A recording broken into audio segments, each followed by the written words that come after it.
अबुल कासिम मुस्तफा मोहम्मद सल्ली अला मुहम्मद व आले मुहम्मद व अला अहले बैतिहि अत्ताहिरीन अल-मासूमीन अल्लज़ीना अज़हबल्लाहु अन्हुम अर्रिज्स व तहहरहुम तत्हीरा।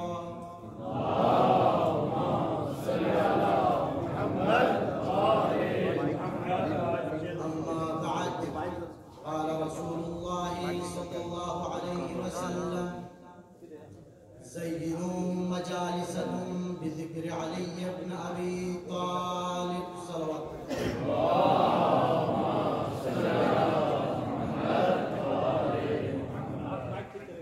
माशाअल्लाह।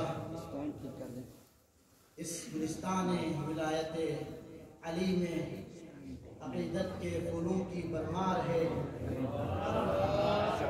हर फूल अपनी खुशबू के साथ इस महफिल को मुअत्तर किए हुए हैं।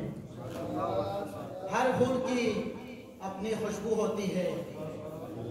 मैं चाहता हूँ कि इन तमाम फूलों को एक गुलदस्ते की शक्ल में बारगाह अमीर कायनात में पेश करूँ।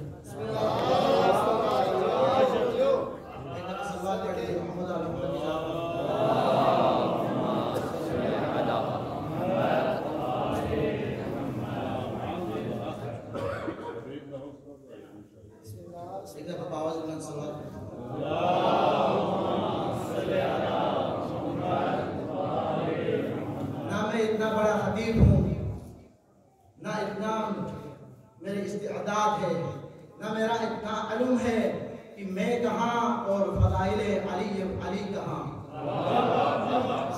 हक तो ये बनता है जश्न अली का हो, जिसका ज़ाकिर अल्लाह हो और बयान करने वाली ज़ुबान मुस्तफ़ा हो। मलाइका जैसे हो, नारा लगाने वाला अबू ज़र जैसा हो, जैसा हो, फिर फज़ाइल अली में मस्त झूमने वाला रेशम तम्मार जैसा हो। फिर अंदाजा होगा कि जश्न में फज़ाइल अली पढ़े कैसे जाते हैं, सुने कैसे जाते हैं।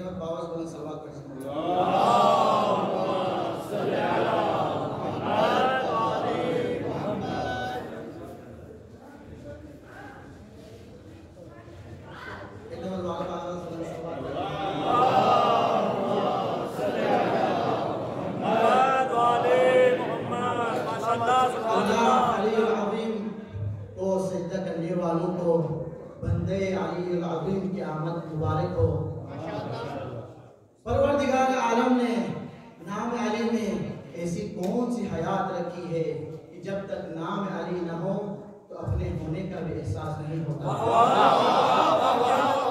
इसलिए कि नाम अली हयात की पहचान है, नाम अली जिंदगी की पहचान है, नाम अली सआदतों की पहचान है, नाम अली सियादतों की पहचान है, नाम अली शराफतों की पहचान है, नाम अली रिसालतों की पहचान है, नाम अली औलिया की पहचान है, नाम अली इमामतों की पहचान है। अगर मारिफत जाग रही है तो नाम अली तौहीद की पहचान है, अली तौहीद की पहचान है। इसलिए अली ने सजदा करके बताया वो है, वो मौजूद है। इसलिए अली जैसा बंदा जिसे सजदा करे हक बंदा है, उसे ही अल्लाह होना चाहिए। अली है, अली है, अली है, अली है, अली है।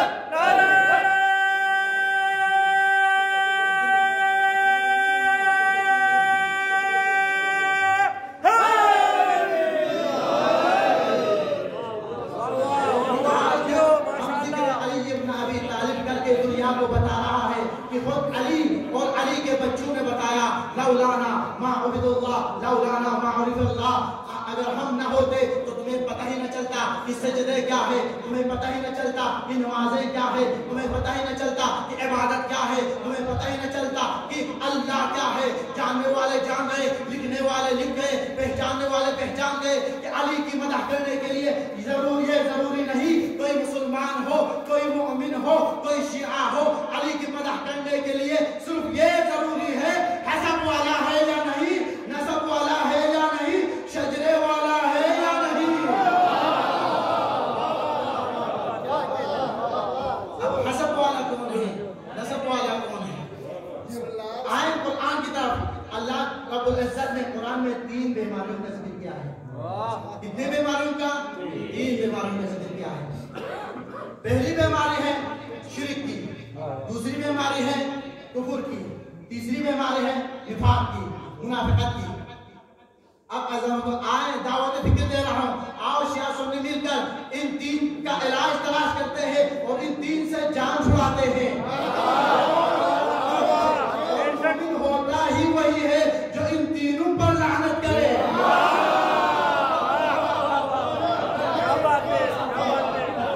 कितनी बीमारियां हैं? 3 पहली बीमारी है शिर्क की, दूसरी बीमारी है कुफर की, तीसरी बीमारी है निफाक की। अब कुरान क्या कहता है? कुरान कहता है कि जिस बंदे के अंदर शिर्क की बीमारी हो उसे ला इलाहा इल्लल्लाह का टीका लगाओ, शिर्क खत्म।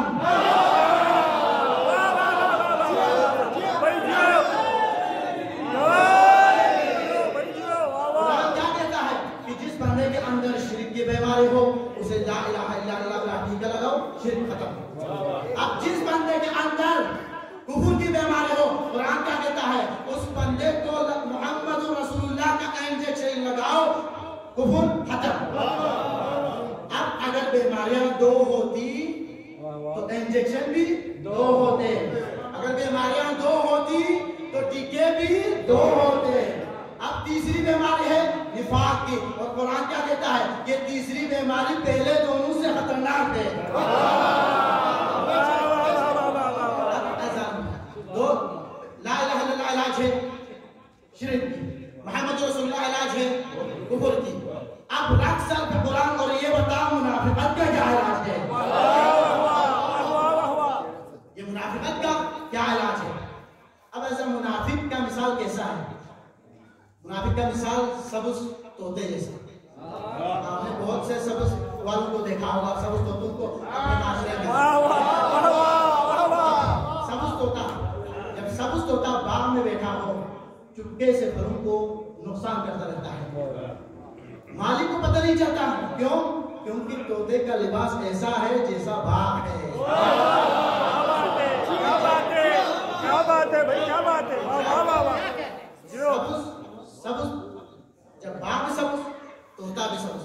जब सबुज पर बैठा हो तो नजर नहीं आता, पता कब चलेगा? जब बाग का मालिक आ जाए, फटाक चलाए या बंदूक चलाए। जब फटाक की आवाज सुनती है तो मुनाफिक तोता चूं चूं करके उड़ने लगता है। उसको पता चलता है कि अब मालिक आया है, यहाँ रहना मेरे खतरे से खाली नहीं है। अब ये है मुनाफिक तोते की पहचान। अब हमने अपने अंदर देखना हो, हमारे अंदर, हमारे महफिल में देखना हो कि यहाँ कोई मोमिन के लिबास में नहीं बैठा, कोई मुनाफिक मोमिन के लिबास में नहीं बैठा। तो इसका पता न फटाक से चलेगा, न बंदूक से पता चलेगा। इसका पता कैसे चलेगा? हमारे बायूं की मायनास किताब सहीह तिर्मिज़ी, रावी है अबू सईद खुदरी, रिवायत करते हैं, क्या कहते हैं कि जब हमने नबी के जमाने में जानना होता कि ये बंदा मोमिन है या मुनाफिक है तो क्या आवाज लगाती? तो फरमाते हैं नानू कुन्ना नारिफुल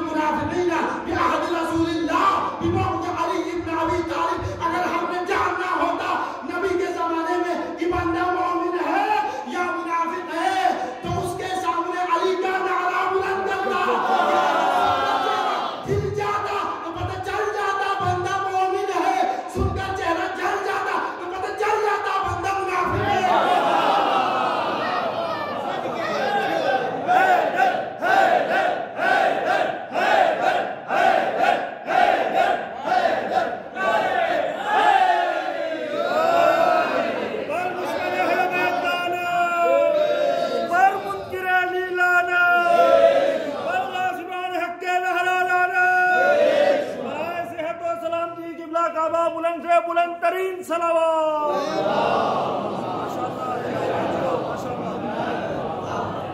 मोमिन ने जब हक का नारा बुलंद किया, अली हक, अली ही हक है और हक ही अली है। नबी ने कई बार फरमाते रहे, अली युन मअल हक वल हक मअल अली, अली ही हक है और हक ही अली है। और तमाम कुतुब तारीख में ये मुत्तफिक अलैह हदीस है, हमें कोई परवाह नहीं है। अगर बुखारी साहब ने न लिखा तो हमें कोई परवाह नहीं है, मुस्लिम ने तो लिखी है ना। अब ये मुत्तफिक अलैह हदीस है। क्या फरमा, अली मअल हक वल हक मअल अली, अली हक के साथ है, हक अली के साथ है। अब अज़ान मुहतरम कुरान ने बहुत सी फहरिस्त गिनवाई है हक। इससे पहले मैं कुरान से फहरिस्त गिनवाऊं कि आपको आपसे बड़े करीब होकर बात करना चाहता हूँ। ये सिर्फ मकतब अहले बैत में है, मकतब फिक्र जाफरिया में है कि जब हमारे यहाँ से कोई मोमिन, कोई अली वाला चला जाता है तो जिस तरह उसका इस दुनिया में आना मुबारक होता है, इसी तरह उसका जाना मुबारक होता है। ऐसा जब वो आता है तो उसके कानों में अशहदु अन्ना अली वलिल्लाह की सदा दी जाती है। जब तो इस दुनिया से चला जाता है तो उसको तलकीन पढ़ा जाता है। जब तलकीन पढ़ी जाती है तो उसके शानों को हिला हिला कर ये कहते हैं कि सुन ए जाने वाले, ए अली के जिक्र सुन के जाने वाले, तू जा रहा है, तू जा नहीं रहा है। फर्क सिर्फ इतना है कि तू जमीन के ऊपर अली के जिक्र को सुनता था, जमीन के अंदर अली को देख रहा होगा।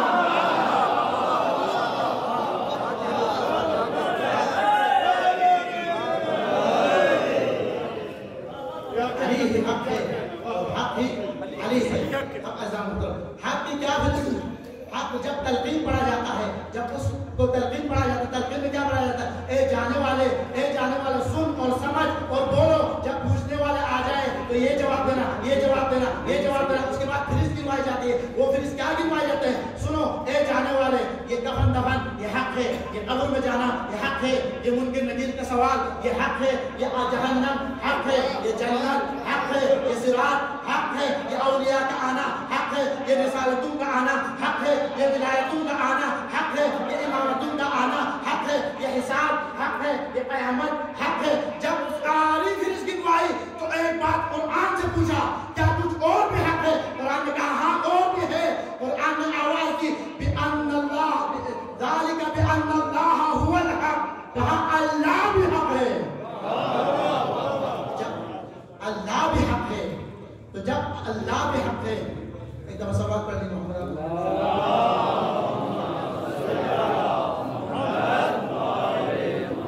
तो मेरे रसूल ने भी जब हक की फिरिस गिनवाई तो कहीं छुप कर नहीं कहा था, किसी कार में बैठकर नहीं कहा था, हाँ घर वाले के सामने जरूर कहा था। जो नाज़र मोहतरम बनी हुई मस्जिद नबवी असहाब किराम की मौजूदगी में जब मेरे नबी हक की फिरिस गिनवा रहे थे तो उस वक्त रसूलुल्लाह ने फरमाया अल हक मअ अली व अली मअल हक, अली हक के साथ है, हक अली के साथ है। यानी क्या? नकीर मुनकिर नकीर अली के साथ, काब हुसैन अली के साथ, दो कलम अली के साथ, जन्नत अली के साथ, काब हुसैन अली के साथ, जिब्राइल अली के साथ, इज़राइल अली के साथ, मिकाईल अली के साथ, इसराफील अली के साथ, इज़राइल अली के साथ। जब मलकुल मौत भी अली के साथ है